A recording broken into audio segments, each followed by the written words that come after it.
기도하심으로 수요성경학교 시작하겠습니다. 기도하겠습니다. 하나님 감사합니다.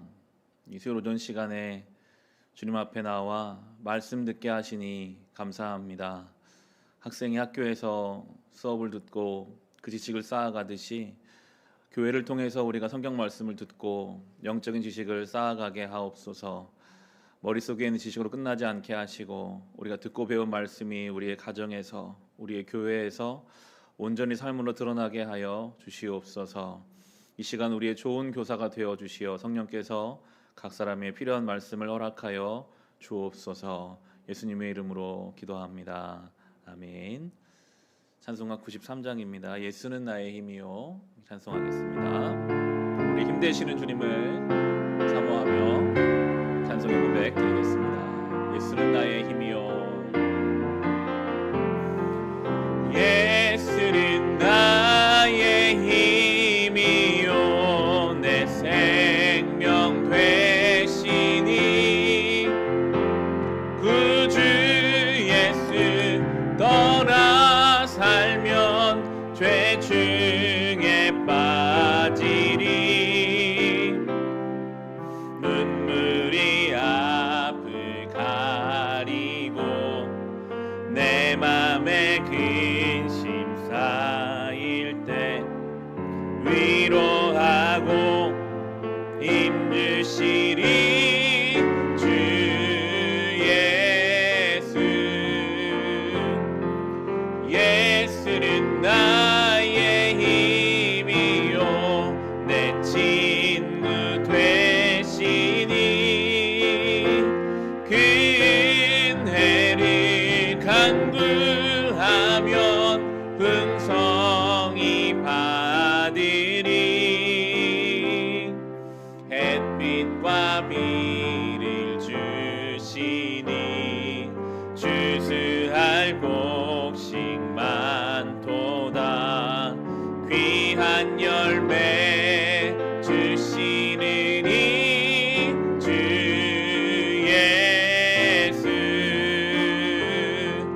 예수는 나의 힘이요 내 기쁨 되시니 그 명령을 준행하여 늘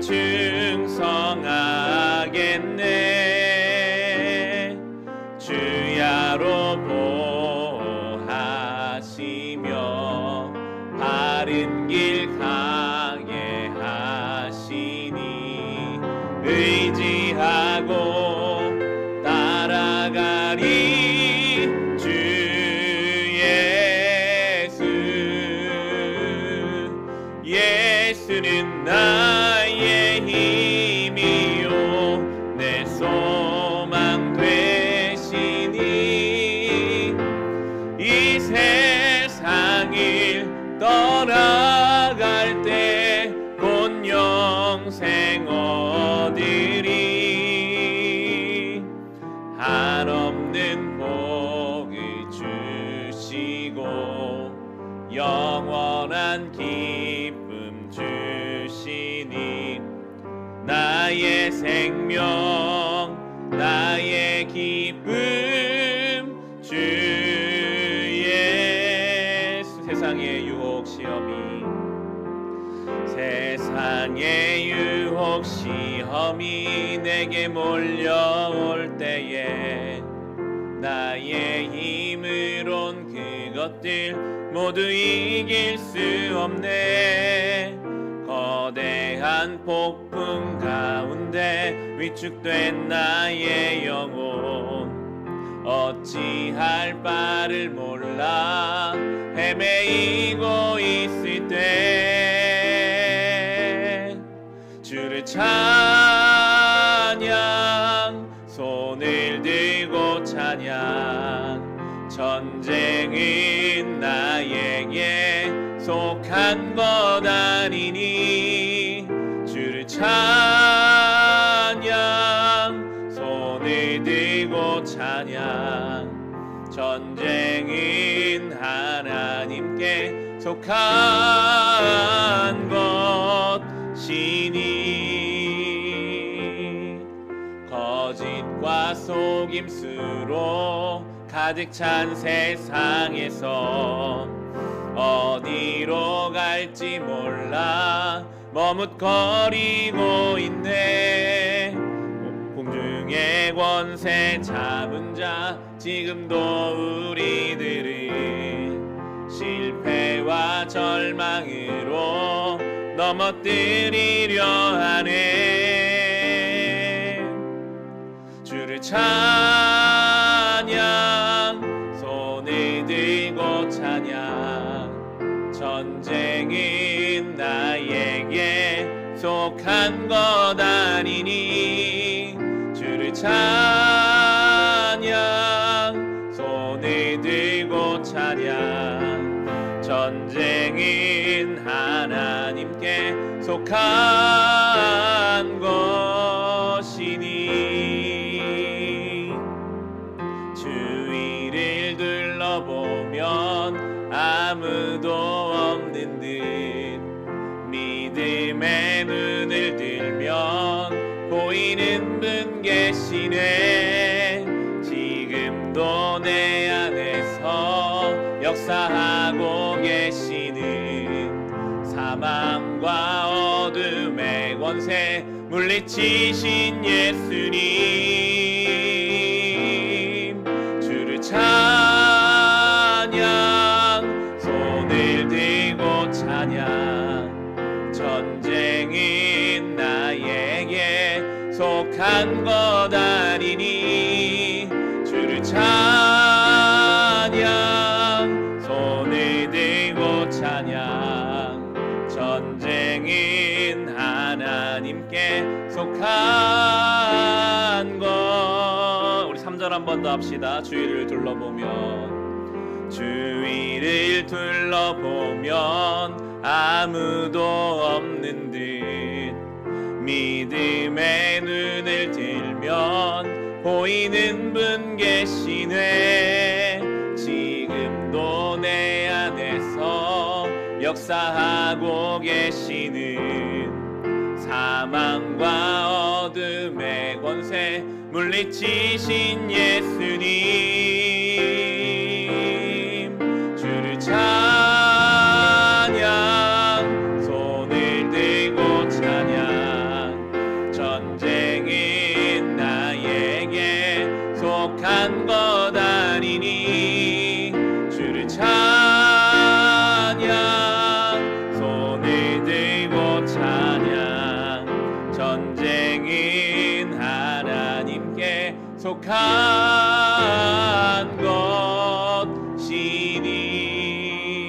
것이니. 우리 함께 기도하실 때 주님, 이 말씀의 시간을 통하여 하나님을 온전히 바라보게 하시며 세상의 모든 유혹과 시험이 진리의 말씀 앞에서 떠나가게 하시고 하나님이 오늘도 우리를 역사하신다는 것을 말씀 중에 깨닫게 하여 주옵소서. 말씀 듣기를 원하오니 우리의 마음을 준비시켜 주옵시고 혼란스러운 것들, 분주한 것들 다 내려놓고 귀를 열어 하나님 말씀의 음성에 귀를 듣게 하여 주시옵소서. 우리 함께 합심으로 기도하겠습니다. 하나님 아버지, 주를 찬송하는 것, 그것이 우리를 지으신 목적인 줄을 믿습니다. 우리가 이 땅에 창조되어 살다가 주님 부르시면 다시 주님 나라 갈 것인데, 이 땅을 살면서 하나님의 역사와 하나님의 일하심을 보며 주를 찬송케 하옵소서. 손을 들고 주를 찬양하는 인생이 되게 하여 주옵소서. 전쟁은 나에게 속한 것이 아닙니다. 오늘도 주님께서 주님의 역사를 이루어 가시는 줄로 믿고 아버지, 우리가 이 믿음의 길을 걸어가게 하여 주시옵소서. 오늘 출애굽한 백성이 홍해 앞에서 그 홍해를 가르치는 주를 만나게 됩니다. 우리의 삶에 어떠한 문제와 어려움이 우리 앞에 있을지라도 이미 우리가 부름받은 백성이기에 주님께서 합당하게 그 길을 열어가실 줄을 믿으며 그 주님을 찬송하며 주님을 높여드리며 믿음으로 살아가게 하여 주옵소서. 여전히 우리의 삶에는 우리의 삶을 가로막는 많은 어려움들이 있습니다. 그러나 그것보다 주님이 크시고 그 모든 여정을 통하여 역사하시는 일이 있는 줄로 믿고 아버지를 의지하며 믿음의 길을 걷게 하여 주옵소서. 주님, 찬송의 고백이 우리의 고백이 되게 하시며 이 모든 말씀이 우리의 삶에 잘 적용되게 하시며 한 말씀이라도 한 단어라도 우리가 마음에 품고 돌아갈 수 있는 시간 될 수 있도록 성령이여 각 사람의 필요한 말씀 허락하여 주시며 조명하여 주사 우리 어두운 심령이 주의 말씀의 빛으로 밝혀지게 하시며 아버지의 말씀으로 인하여 우리가 죄와 어둠의 권세를 물리칠 수 있도록 주여 이 자리 가운데 이 시간 가운데 지금 우리와 동행하여 주옵소서. 붙잡아 주옵소서. 인도하여 주옵소서.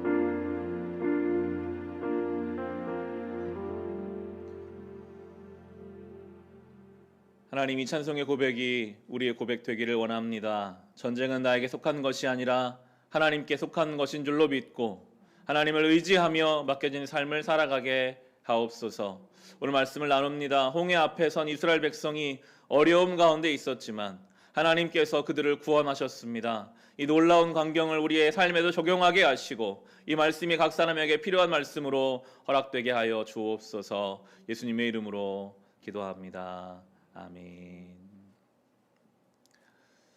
오늘 교재 48페이지입니다.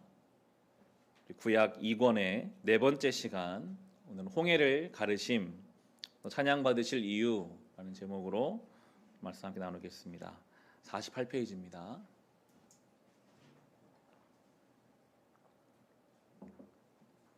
신학적 주제 읽으면서 시작하겠습니다. 우리 함께 읽겠습니다. 하나님은 대적자를 심판하시고 신실하게 자기 백성을 인도해 구원하심으로써 영광을 드높이십니다. 하나님이 하신 일들을 쓰고 있죠. 심판하시고 하나님 백성을 인도하시고 구원하십니다. 그럼 우리는 뭘 해야 될까요? 우리는 찬양하기를 원하십니다. 오늘 주제인데요. 하나님이 이 일을 하실 때 하나님은 우리에게 찬송하기를 원하세요. 창조의 목적이 하나님을 찬송케 하기 위해서 우리를 지으셨거든요. 그런데 그냥 찬송해야 하니까 하는 찬송이 아니라 정말 그 하나님의 역사를 알면, 그 하나님의 역사를 믿고 경험하면 찬송이 터져 나오게 되어 있거든요. 오늘 모세의 이야기가 나옵니다. 다음 페이지 49페이지 보시면요, 출애굽기 15장에 보면 아주 오래된 찬송가 한 편이 실려 있습니다. 보통 모세의 노래라고 합니다. 모세는 출애굽 직후의 이 노래를 기록했을 것입니다. 이 노래는 다른 노래들처럼 노랫말에 풍성한 의미가 담겨 있습니다. 이스라엘 백성은 하나님의 구원 진리를 휴대하고 언제든 이 노래를 통해 하나님의 능력과 은혜를 회상할 수 있었습니다. 어디서 이런 찬양의 표현이 나왔을까요? 출애굽기 15장을 보시면 하나님을 향한 모세의 고백이 쭉 나오거든요. 아마 거기에는 곡절을 붙여서 출애굽 내내 40년 동안 그들이 불렀을 거예요.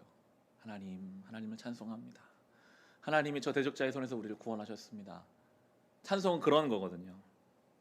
이 세션은 이스라엘 백성이 애굽을 떠나 홍해를 건널 때 무슨 일이 일어났는지를 이제 보여줍니다. 백성을 인도하고 영광을 나타내며 사랑으로 구원하신 하나님은 모든 찬양을 받기에 합당하십니다. 우리는 하나님의 자녀로서 하나님의 인도하심과 영광과 구원을 찬양해야 합니다. 알고 경험하면 찬양할 수밖에 없어요. 그렇게 지으셨거든요. 하나님을 찬송하는 인생이 가장 복된 인생이고 창조의 목적에 맞게 살 때 우리는 그 기쁨을 누릴 수가 있습니다. 1번입니다. 인도하시는 하나님은 찬양받기 합당하십니다. 하나님은 우리를 인도하시거든요. 인도라는 단어를 가지고 이 본문을 읽어보시면 반복하는 단어가 나오게 됩니다. 우리 같이 한번 성경 본문 읽어보겠습니다.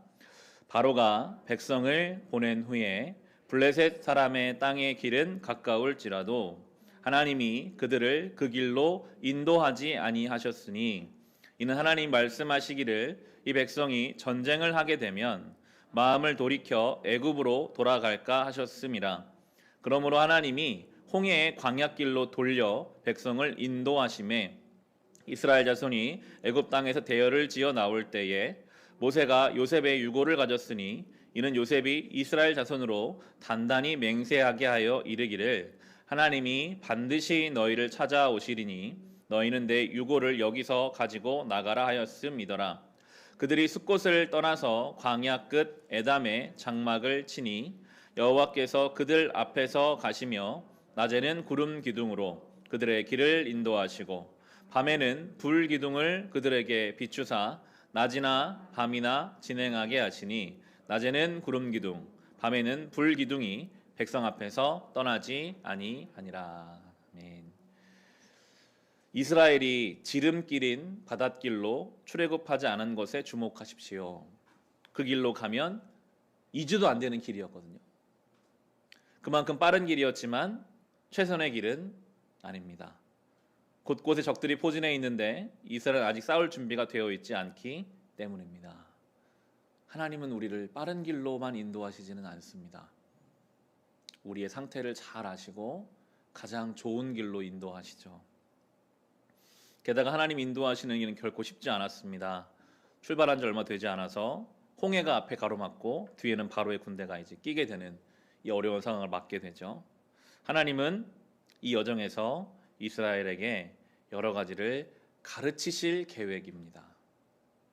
그들을 단순히 여기서 저기로 이동시키는 것 이상의 목적을 염두에 두고 계십니다.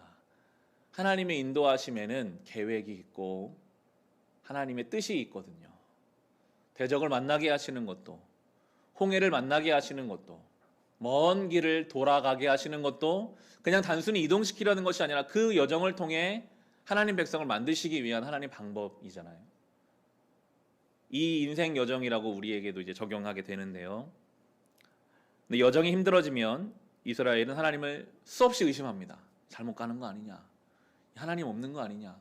다시 우리 돌아가야 되는 거 아니냐? 마치 우리가 인생 여정에서 그렇게 하는 것처럼 말입니다. 우리는 삶의 여러 정황에서 무슨 일이 일어나는지를 알지 못합니다. 그러나 우리는 하나님의 지혜를 신뢰하고 그분이 선하시며 주권적인 뜻을 이루시는 분임을 믿어야 합니다. 비록 어디로 가는지 알지 못해도 인도자가 계심은 분명히 알 수 있습니다. 이것이 믿음의 중요한 내용이죠. 왜 홍해 앞으로 우리를 인도하는가? 알 수가 없어요. 2주 만에 갈 길을 왜 40년을 돌게 하시는가? 알지 못하죠. 분명한 것은 그럼에도 하나님이 우리를 가장 좋은 길로 이끌어 가신다는 그런 확신, 그런 믿음. 이건 믿음의 싸움입니다. 도전이 필요합니다. 왜 이 코로나의 상황 중에 명절 가운데 가족들을 만나지 못하는가? 왜 우리의 마음을 위축되게 이 상황이 이렇게 이끌어져 가는가? 우리가 다 알 수 없죠. 분명한 것은 오늘도 주님이 우리를 이끌어 가신다는 그 믿음. 그 믿음을 잡으려고 노력하는 성도의 삶이 우리에게 필요합니다. 이런 질문이 있죠. 왜 이따금 하나님이 인도하심 믿기지 않을까요? 우리 생각대로 되지 않을 때, 그렇잖아요. 돌아가야 할 때, 멈춰야 할 때, 홍해와 같은 문제, 바로 왕의 군대가 우리를 따라오는 것 같은 상황 속에서 우리는 이제 합리적인 의심이 들죠. 하나님이 나를 사랑하시나? 하나님이 정말 살아계신가? 그런 의심과의 싸움이 우리에게 필요합니다. 신실하신 인도자의 하나님은 이스라엘을 아주 기이한 방식으로 인도하시죠. 낮에는 구름 기둥으로, 밤에는 불 기둥으로 인도하시는 것입니다. 미리 40년 계획을 처음부터 밝히셨다면 편하게 따라갔을 것만 같아요. 그런데 아무 말씀도 안 하시고 그냥 구름 기둥과 불 기둥이 가는 대로 따라가야 되는 거예요. 멈추면 같이 멈춰 있고 1년도 그동안 그 자리 멈춰 있는 적도 있었거든요. 어떤 때는 며칠 만에 가시기도 하고 이게 하나님 인도하시는 방식입니다. 우리에게 모든 걸 다 가르쳐주지 않지만 오늘 하루 하나님이 이끌어 가시는 것이 있으니 따라오라 그렇게 하시죠. 불을 통해서 하나님의 임재를 현시합니다. 모세가 하나님을 처음 만난 게 그 떨기나무가 불로 탈 때 하나님 만났잖아요. 그렇게 하나님 살아계신다는 것을 현시하시는데 많은 학자들이 그건 단지 구름이었을 것이라 주장하면서 이 기적을 부인하는 사람들이 너무나 많죠. 그러나 구름 기둥과 불 기둥이 40년 동안 이스라엘 백성 앞에서 진행했습니다.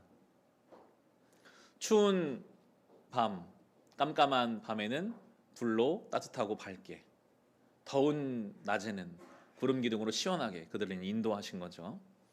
다음 페이지에 보시면 그리스도의 지상 사역과 승천 이후 우리는 새 언약 안에서 그보다 더 나은 분을 모시게 되었습니다. 바로 믿는 자마다 그 안에 거하시는 성령입니다.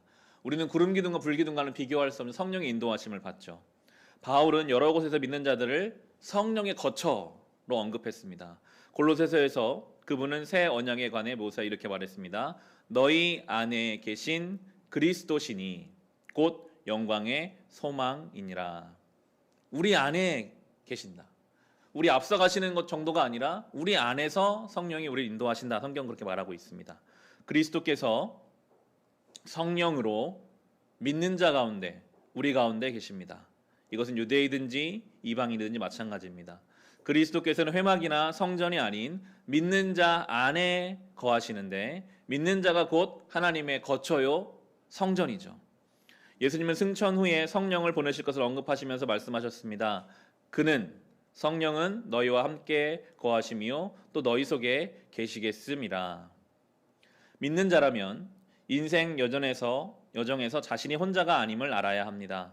우리는 고아처럼 남겨지지 않았다고 말씀하셨죠. 하나님은 우리 가운데 계시며 각자의 마음속에도 계십니다. 구름 기둥은 없지만 대신 성령이 내주하셔서 친히 진리 가운데로 인도하십니다. 오늘 마태복음에서 예수님이 강하게 말씀하셨죠. 성령을 모독하는 죄를 짓지 말라. 성령을 거스르는 죄를 짓지 말라. 그것은 회개해도 용서받지 못할 무서운 죄다라고 말씀하셨습니다. 정말 성령이 내 안에 계신다고 믿는 사람이라면 요셉처럼 내가 어떻게 하나님 앞에 범죄하겠는가 그렇게 가는 거죠. 정말 주님이 내 안에 계시다면 담대할 것이고 경건하게 살아갈 것입니다. 매일매일 묻겠죠. 오늘 어떻게 살면 좋을까요? 성령님 오늘도 주님께 맡깁니다. 의지합니다. 그게 이제 우리의 삶이고 삶의 방식입니다. 지난 주일에도 빌립보서에서 그렇게 말하잖아요. 무엇에든지 경건하며 무엇에든지 오르며 그런 것들을 생각하라. 그게 인도하심을 구하는 거거든요. 이 명절에 어떻게 사는 것이 하나님 앞에 경건한 것입니까? 라는 물음. 2021년도에 어떻게 사는 것이 하나님 앞에 선한 것입니까? 끊임없이 묻고 생각하고 실천하는 주님의 인도를 따라가려고 하는 그런 자들에게 성령께서 더 확실하게 우리를 인도해 가실 것입니다. 이런 질문이 있잖아요. 성령의 인도하심을 느낀 적은 언제인가요? 여러분은 언제이신가요? 개인적으로 한번 생각해 보시면 좋을 텐데 예배를 인도할 때 설교를 전할 때 그런 것을 느낄 때가 종종 있습니다. 내가 생각하지 않은 것들을 말씀하게 하실 때 생각하지 않은 어떤 감격이나 감동을 주실 때 성령이 나를 인도하시는구나 하는 것을 느낄 때가 있죠. 저는 개인적으로는 목사로 서원하는 그 자리 저는 과학 선생이 되고 싶었거든요. 그래서 모든 걸 이렇게 준비하고 맞추고 있었는데 어느 순간 그렇게 인도하시더라고요. 결혼도 마찬가지고 개척하는 것도 마찬가지입니다. 늘 이 호려울마을 자단지 상가를 왔던 때가 좀 기억이 나요. 아무것도 모르는 전혀 개척에 대해서도 모르고 어느 위치가 개척하는 교회 좋은지 전혀 모르고 그냥 부동산 아주머니 따라서 왔거든요. 공사하고 있었어요. 지금 돌아보니까 저희 교회로서는 너무나 좋은 입지로 인도하신 거죠. 많은 아파트 단지 안에 이렇게 상가 안에 들어가서 인도하신 것들을 저도 적어보게 되더라고요. 하나님이 이렇게 우리를 인도하셨구나. 돌아보니 그렇게 인도하셨구나. 다음 질문이 그런 거잖아요. 지금까지 인도하셨다면 앞으로 어떻게 우리가 살아갈 수 있겠는가? 나를 오늘까지 인도하신 하나님을 믿는다면 그 하나님이 동일하시고 신실하신 분을 믿는다면 내일 일을 이제 맡길 수 있는 거잖아요. 저는 그렇습니다. 목사로 인도하신 분도 하나님이시고 이 자리를 인도하신 분도 하나님이시기에 앞으로도 이 교회와 목사로서의 저를 이끌어 가신 하나님을 믿는 거죠. 물론 거기엔 인간적인 염려가 들어와서 여러 가지 고민도 있죠. 그러나 그 고민과 염려가 그 근본적인 믿음을 흔들 수는 없어요. 경험이 있으니까요. 하나님이 나를 인도해 주신, 여기까지 이끌어 주신, 앞으로 나를 이끌어 가실 게 확실하다. 그 믿음을 가지고 우리가 나아가야 하는 것입니다. 계속 구약은 말하잖아요. 기억하라. 하나님이 어떻게 너희를 인도하셨는가 기억하라. 이 홍해의 사건은요 계속 언급돼요. 하나님이 어떻게 너희를 구원하셨는가. 그 홍해를 가르친 하나님이 오늘 너와 함께하지 않느냐라고 하늘 말씀하시거든요. 우리에게 받은 은혜가 있다면, 인도하심이 있었다면 그 은혜를 기억하고 붙잡으며 맡겨드려야 하는 것입니다. 52페이지 두 번째입니다. 영광의 하나님은 찬양받기에 합당하십니다. 본문 말씀 우리 같이 한번 읽어보겠습니다. 여호와께서 모세에게 말씀하여 이르시되 이스라엘 자손에게 명령하여 돌이켜 바다와 빅돌 사이에 비하히롯 앞 곧 바알스본 맞은편 바닷가에 장막을 치게 하라. 바로가 이스라엘 자손에 대하여 말하기를 그들이 그 땅에서 멀리 떠나 광야에 갇힌 바 되었다 하리라. 내가 바로의 마음을 완악하게 한즉 바로가 그들의 뒤를 따르리니 내가 그와 그의 온 군대로 말미암아 영광을 얻어 애굽 사람들이 나를 여호와인 줄 알게 하리라 하시매 우리가 그대로 행하니라. 그 백성이 도망한 사실이 애굽 왕에게 알려짐에 바로와 그의 신하들이 그 백성에 대하여 마음이 변하여 이르되 우리가 어찌 이같이 하여 이스라엘을 우리를 섬김에서 놓아 보내었는가 하고 바로가 곧 그의 병거를 갖추고 그의 백성을 데리고 갈새 선발된 병거 600대와 애굽의 모든 병거를 동원하니 지휘관들이 다 거느렸더라. 여호와께서 애굽 왕 바로의 마음을 완악하게 하셨으므로 그가 이스라엘 자손의 뒤를 따르니 이스라엘 자손이 담대히 나갔습니다.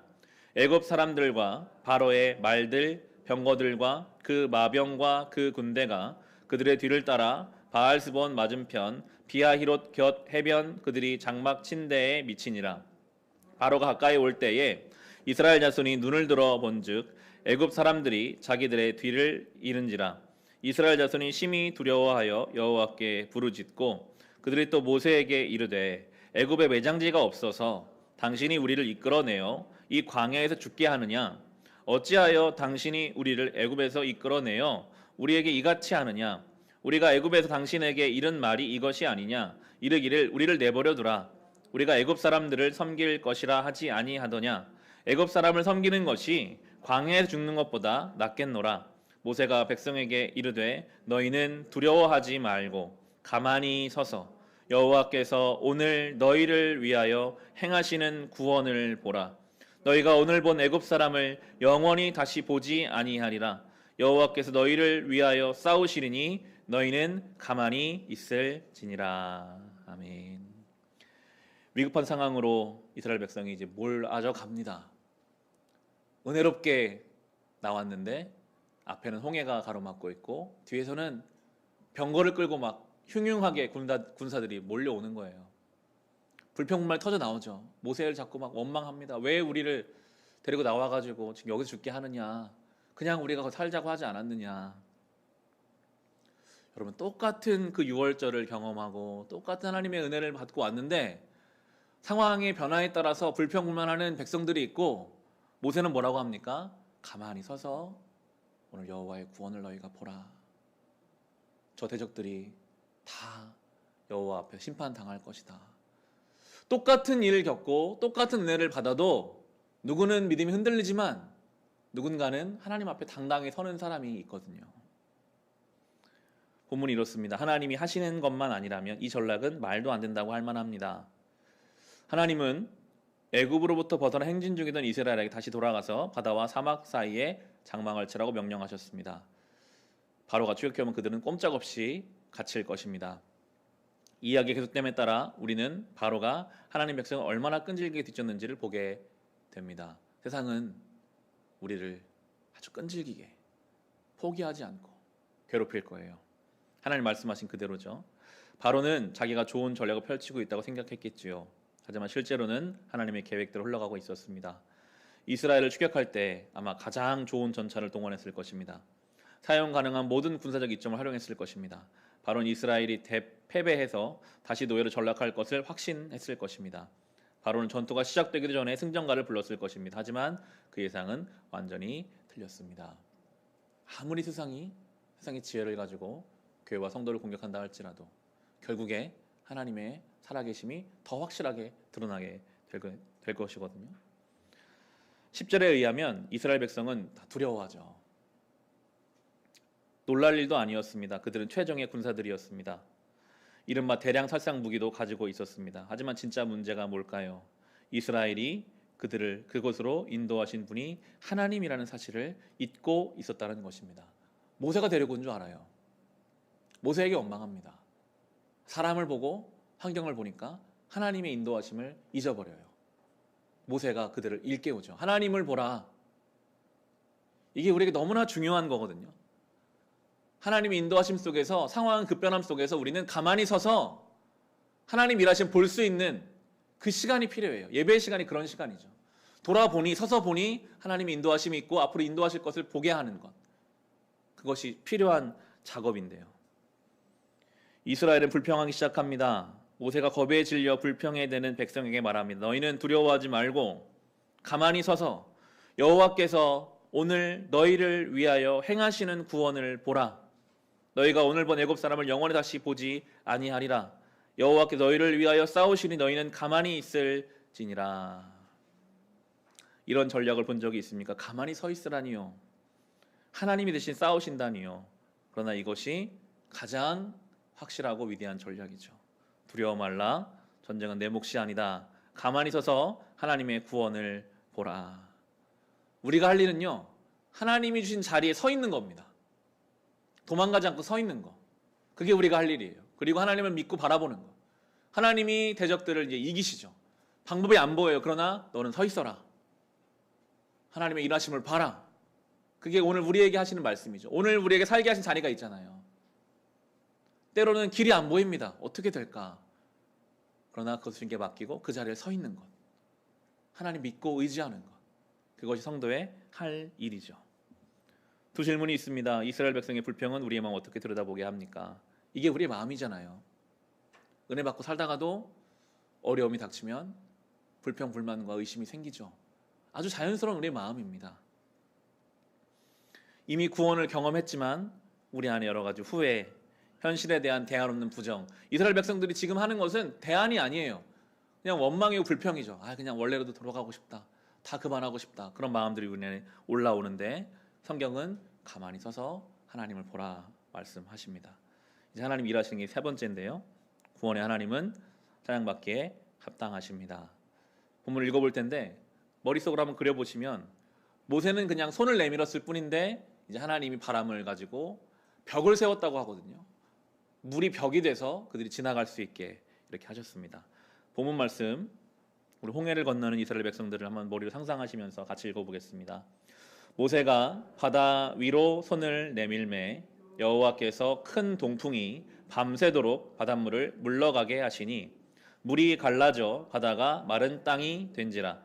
이스라엘 자손이 바다 가운데를 육지로 걸어가고 물은 그들의 좌우에 벽이 되니 애굽 사람들과 바로의 말들 병거들과 그 마병들이 다 그들의 뒤를 추격하여 바다 가운데로 들어오는지라.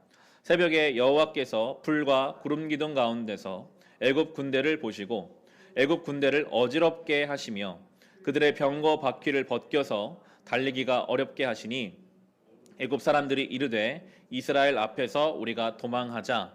여호와가 그들을 위하여 싸워 애굽 사람들을 치는도다.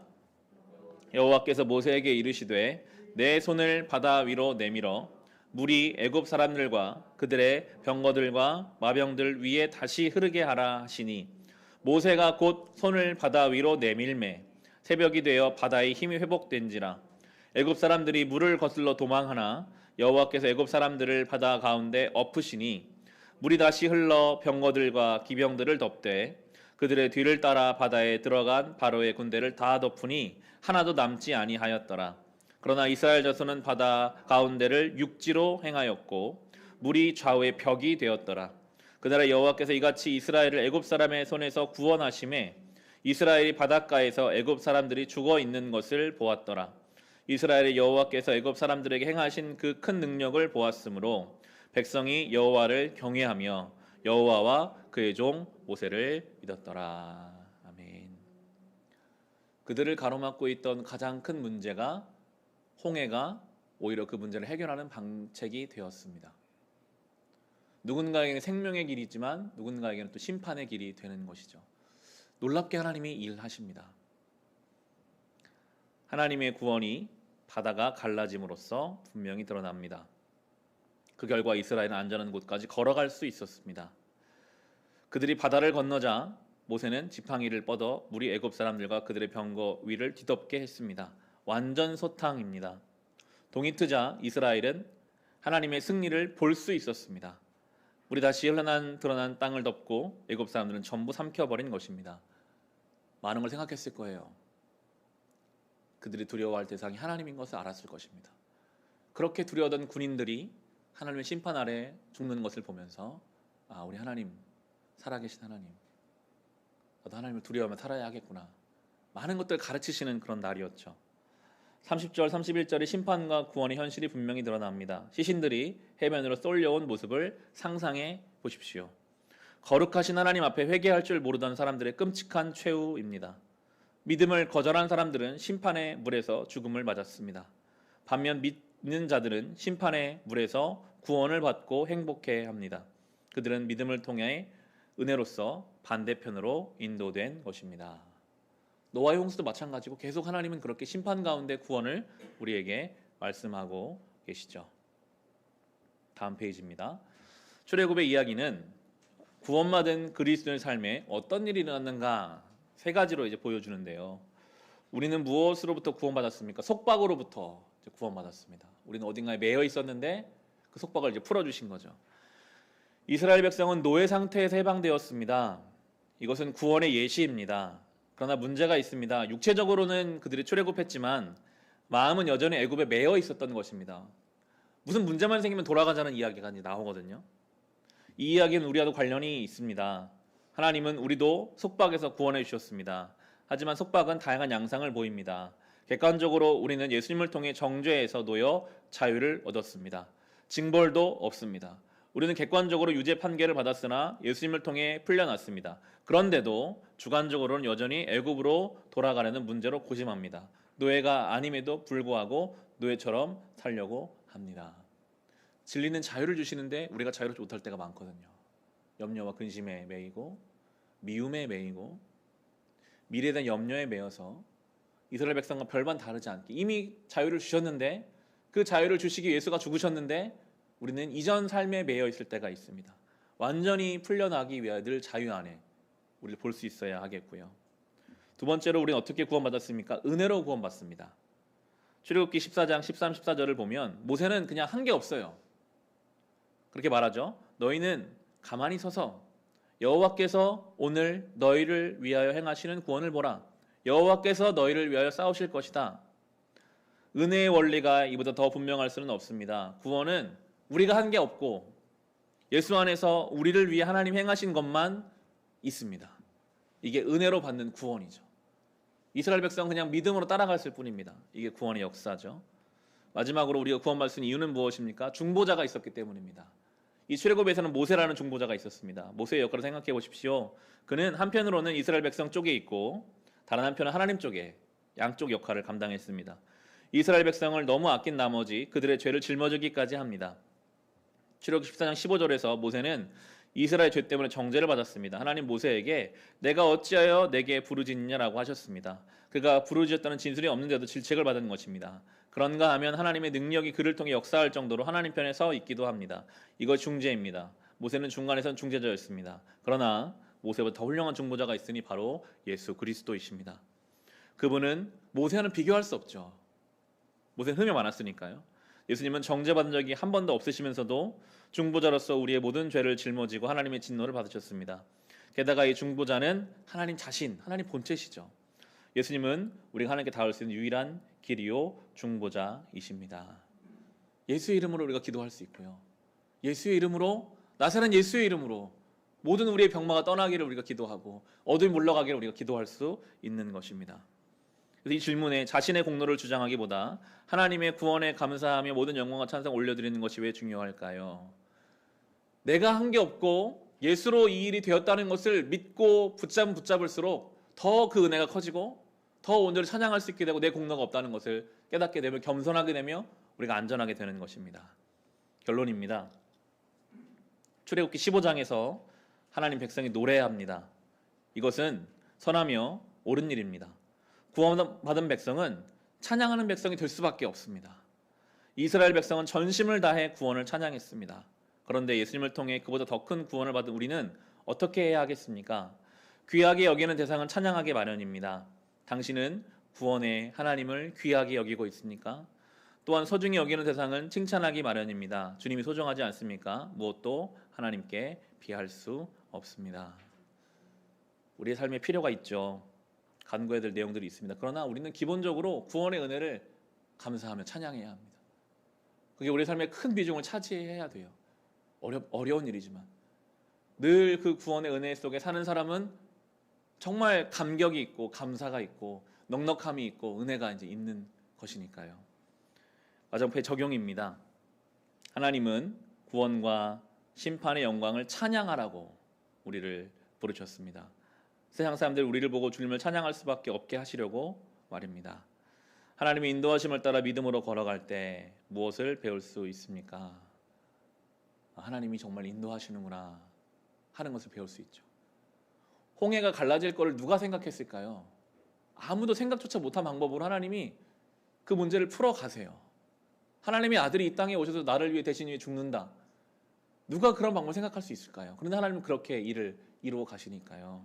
하나님을 따라가는 사람만 그것을 경험할 수 있습니다. 하나님 이렇게 하시는구나.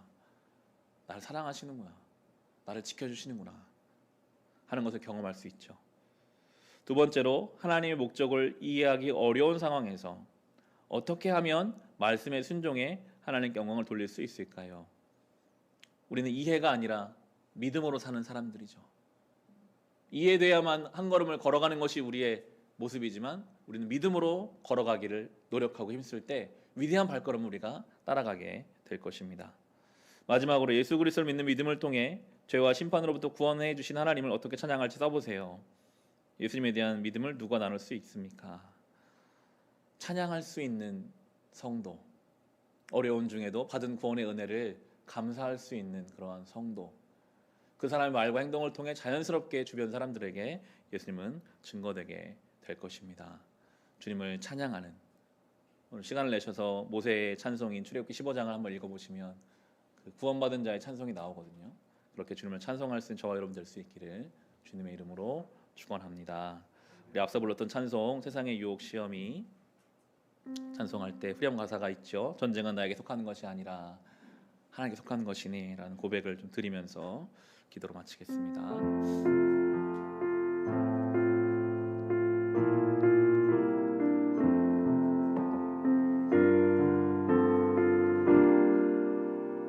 세상의 유혹 시험이 내게 몰려올 때, 세상의 유혹 시험이 내게 몰려올 때에 나의 힘으론 그것들 모두 이길 수 없네.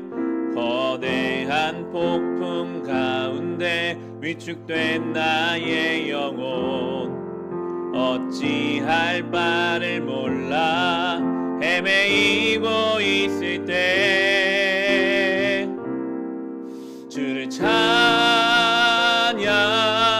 손을 들고 찬양. 전쟁은 나에게 속한 것 아니니 주를 찬양, 손을 들고 찬양. 전쟁은 하나님께 속한 것이니 거짓과 속임수로 가득 찬 세상에서 어디로 갈지 몰라 머뭇거리고 있네. 공중의 권세 잡은 자 지금도 우리들을 실패와 절망으로 넘어뜨리려. 3절 하겠습니다. 주위를 둘러보면 아무도 없는 듯, 주위를 둘러보면 아무도 없는 듯, 믿음의 눈을 들면 보이는 분 계시네. 지금도 내 안에서 역사하고 계시는 사망과 어둠의 권세 물리치신 예수님, 주를 찬양, 손을 들고 찬양. 전쟁은 나에게 속한 것 아니니 주를 찬양, 손을 들고 찬양. 전쟁은 하나님께 속한 것. 주를 찬양, 주를 찬양, 손을 들고 찬양. 전쟁은 나에게 속한 것 아니니 주를 찬양,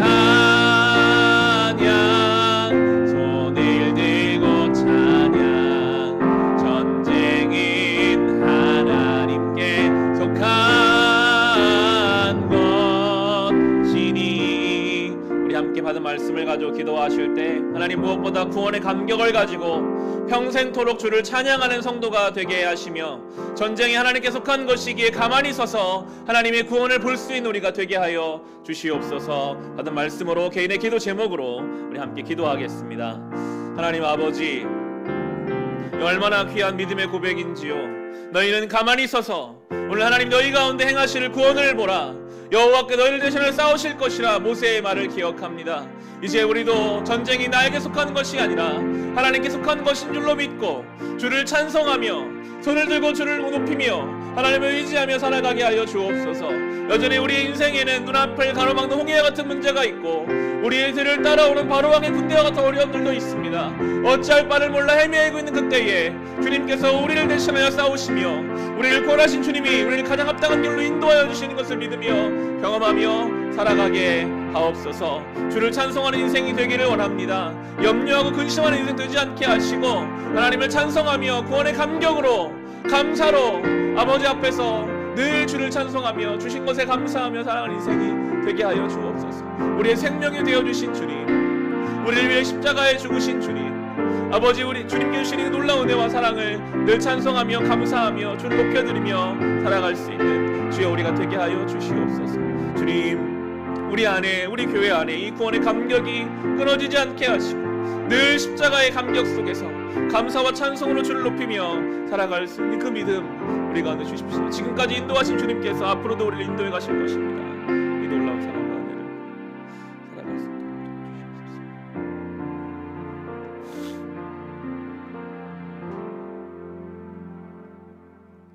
하나님 아버지, 오늘 이스라엘 백성이 눈앞에 홍해와 뒤쫓아오는 이집트 군대 속에서 낙심하고 좌절했을 때 너희는 가만히 서서 하나님의 구원을 보라.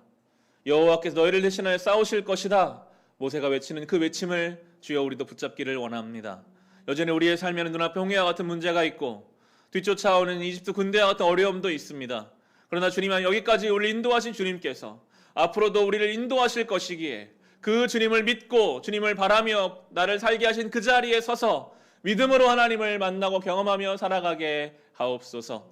우리 교회 안에 구원의 감격이 넘치도록 허락되어서 어떠한 상황과 문제에도 빼앗기지 않는 감격과 감동을 가지고 하나님을 찬송하는 교회가 되고 성도들의 삶이 되게 하여 주시옵소서.